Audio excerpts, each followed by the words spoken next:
tiha jin bong Jisu kunyi paya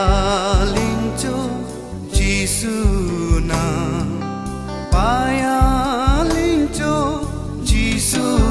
na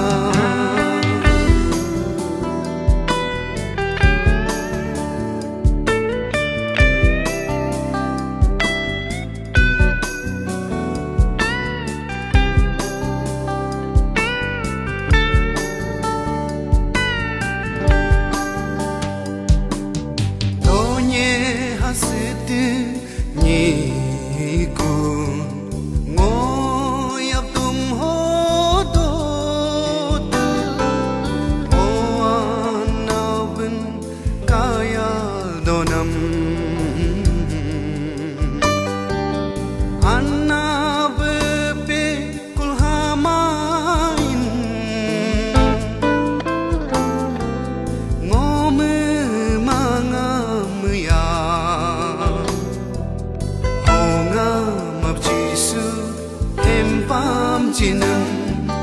honga map Jisu hanyi ram jinam hongo gu hange popiyo igo muya ngoni si bobi dane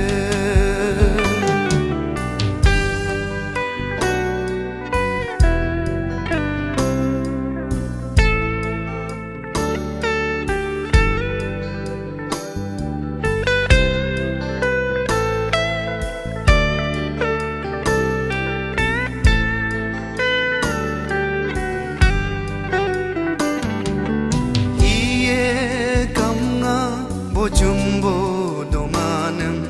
adiga bora nyibirma dos jakamna bojumana kudu gorani norume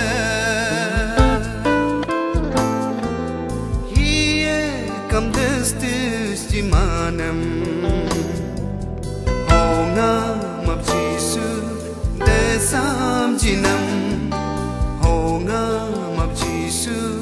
tisam jinam hongo gu hange popiyo igo muya ngoni si bobi dane hongo gu hange Jima jama go muya Ngota na bela dene Nisi tanapa tiha